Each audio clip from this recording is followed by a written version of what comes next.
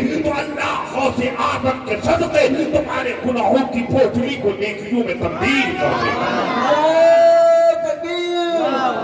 نعرہ تکبیر، نعرہ رسالت، نعرہ رسالت، نعرہ حیدری، اعلی حضرت کا دامن، اعلی حضرت کا دامن، غوث پاک کا دامن، حضرت علامہ مولانا مفتی انس قادری صاحب، نعرہ تکبیر۔ میری بہنیں، میرے بھائی، اس محفل میں بیٹھے ہونا تو یہ چاہیے تھا کہ جب ہم اپنے گھر سے غوث اعظم کی محفل کے لیے نکلے تو ہمیں چاہیے تھا کہ ہم وضو بنا لیں، باادب ہو کر کے بیٹھے ادب کے ساتھ۔ اللہ اکبر، علماء تشریف فرما ہے، باادب ہو کے بیٹھے، بس یہ نیت لے کے بیٹھے گناہوں کی پوٹلی کو اللہ غوث اعظم کے صدقے نیکیوں میں تبدیل کر دے۔ سنو، ایسی محفلوں میں بیٹھنے سے فائدے کیا ہے؟ سرکار غریب نواز رحمت اللہ تعالی علیہ کہ پیر و مرشد حضرت خواجہ عثمان ہارونی رحمت اللہ تعالی علیہ، حضرت خواجہ عثمان ہارونی رحمت اللہ تعالی علیہ اپنے مریدین سے فرمایا کرتے، میرے مریدو، جب تم اللہ اور اللہ کے رسول کی مجلس میں جا کے بیٹھنا تو باادب ہو کے بیٹھنا، عشق مصطفیٰ میں ڈوب کے بیٹھنا۔ حضرت خواجہ عثمان ہارونی نے جب یہ فرمایا نا تو مریدین کہتے کہ حضور، عشق مصطفیٰ میں ڈوب کر بیٹھنے کی وجہ سے ہمیں فائدے کیا ہے؟ حضور، ہم اگر محفل کے آداب کر کے بیٹھے تو ہمیں بینیفٹ اور ہمیں فائدہ کیا ہے؟ حضرت خواجہ عثمان ہارونی فرماتے، میرے مریدو، جو اللہ اور اللہ کے رسول کی مجلس میں ادب کے ساتھ بیٹھتا ہے، عشق مصطفیٰ میں ڈوب کے بیٹھتا ہے، تو حضرت خواجہ عثمان ہارونی فرمایا کرتے کہ اے میرے مریدو، ایسی محفلوں میں بیٹھنے کی وجہ سے اللہ تبارک و تعالی اپنے بندے کے تمام گناہوں کو معاف فرما دیتا ہے۔ جو ایسی محفلوں میں آ کے بیٹھتا ہے، حضرت خواجہ عثمان ہارونی فرماتے ہیں کہ اے میرے مریدو سنو، جو ایسی محفلوں میں آ کے بیٹھتا ہے اللہ تعالیٰ اپنے بندے کی مغفرت فرما دیتا ہے۔ اس لیے ادب کے ساتھ بیٹھے صاحب، اور اہل سنت و جماعت کا عقیدہ کیا ہے کہ ہر نیک کام کرنے سے پہلے درود پاک پڑھتے ہیں۔ اللہ اکبر، لوگوں جب بات آئی ہے سن لو ذرا اور سے سنو، میں نے تقریر شروع نہ کیا ہے۔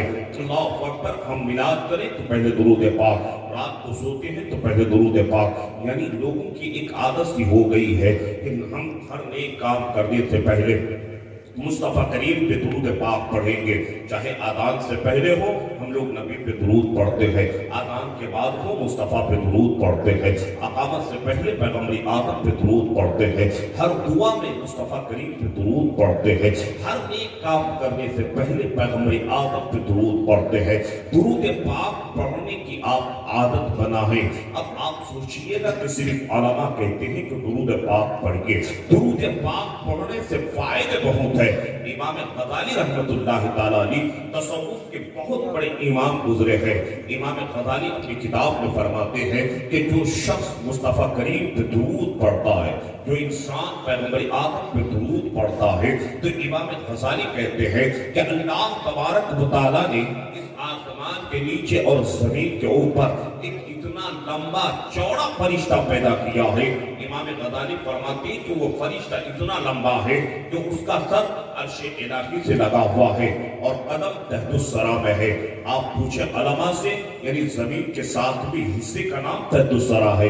بات سمجھ میں آ رہی ہے تو سارے لوگ ہاتھ اٹھائیں، کہہ دیں یا رسول اللہ، کہہ دیں یا سرکار غوث اعظم۔ امام غزالی کہتے ہیں کہ اس فرشتے کا قدم تحت الثری میں اور سر عرش الہی سے لگا ہوا، اتنا اتنا لمبا فرشتہ، اور امام غزالی فرماتے ہیں کہ وہ فرشتہ اتنا چوڑا ہے کہ اپنے ایک پر سے پورے پچھم کو ڈھانپا ہوا ہے اور ایک پر سے پورے پورب کو ڈھانپا ہوا ہے. اتنا لمبا فرشتہ، اتنا چوڑا فرشتہ کہ ایک پر سے پورے پچھم کو ڈھانپا ہوا ہے، دوسرے پر سے پورے پورب سمت کو ڈھانپا ہوا ہے. امام غزالی کہتے ہیں کہ جب نبی کا دیوانہ نبی پہ درود پڑھتا ہے، یہ لمبا چوڑا فرشتہ ایک پانی کے نہر میں جا کر غوطہ لگاتا ہے. بات سمجھ میں آ رہی ہے؟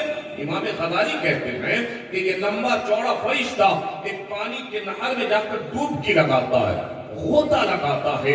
امام غزالی کہتے ہیں کہ یہ فرشتہ پانی میں غوطہ لگانے کے بعد جب پانی سے باہر نکل کر زمین پہ آتا ہے تو یہ فرشتہ اپنے دونوں پر کو جھاڑتا ہے. بات سمجھ میں آ رہی ہے؟ دونوں پر کو زمین پہ جھاڑتا ہے. امام غزالی کہتے ہیں کہ اس فرشتے کے پر سے جتنے پانی کے قطرات زمین پہ گرتے ہیں، ہر پانی کے قطرات کے بدلے اللہ ایک فرشتہ پیدا کرتا ہے. امام غزالی کہتے ہیں کہ ہر پانی کے قطرے کے بدلے اللہ ایک فرشتہ پیدا کرتا ہے. جب فرشتوں کی پیدائش ہو جاتی ہے، یہ سارے فرشتے بارگاہ رب العالمین میں عرض کرتے ہیں، بارے الہ تو نے ہم سے پہلے فرشتوں کو پیدا کیا ہے، تو مولا تو نے ہر فرشتے کو کام دے دیا ہے، کچھ فرشتے تیرے سجدے میں ہے. مولا تو نے ہم سے پہلے فرشتوں کو پیدا کیا ہے، تو مولا تیرے کچھ فرشتے تیرے لیے رکوع میں ہے، کچھ فرشتے تیرے لیے تسبیح و تہلیل میں مصروف ہے.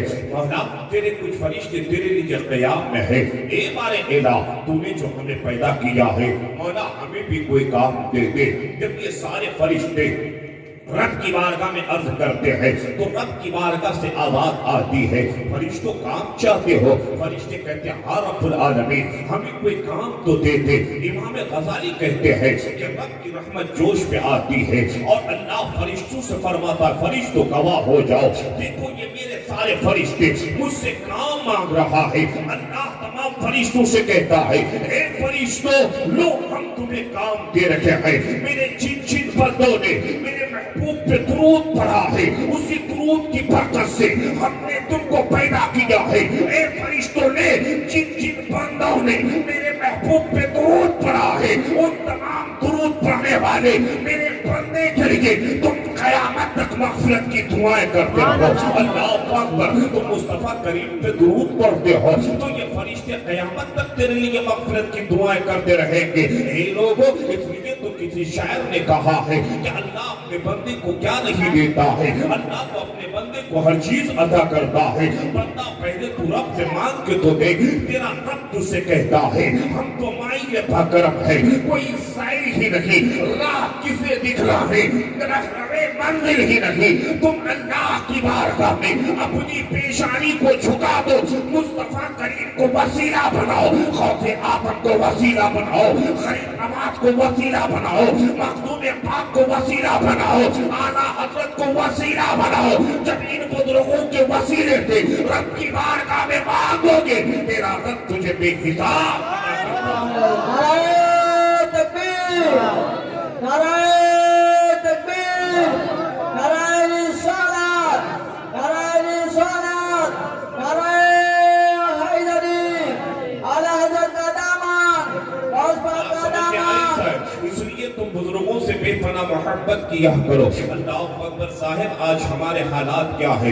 جس غوث آدم کے نام پہ آپ نے محفل منعقد کیا ہے، اپنے مقدر پہ جتنا فخر کرو کم ہے. قسم خدا کے غلامان غوث کمیٹی آپ نے جو محنتیں کی ہے اور آپ کے کاندھے سے جنہوں نے کاندھا ملایا ہے، سرکار غوث آدم کا فرمان یہ ہے کہ میں جس سے محبت نہ کر لوں وہ مجھ سے محبت نہیں کر سکتا ہے. اس لیے آپ نے جو غوث کی محفل کا انعقاد کیا ہے تو اس بات کی دلیل ہے کہ پہلے غوث نے آپ سے ہم سے محبت کر لیا ہے، پھر غوث آدم کے نام پہ آپ نے ہم نے یہ محفل منعقد کی ہے. لوگوں سنو تو صحیح، سرکار غوث آدم کیا فرماتے ہیں کہ غیب سے آواز آئی اے شیخ عبد القادر جیلانی تو کچھ مانگنا چاہتا ہے. اللہ اکبر. جب غیب سے آواز آئی نا تو سرکار غوث آدم کہتے ہیں کہ میں نے کہا کہ اے اللہ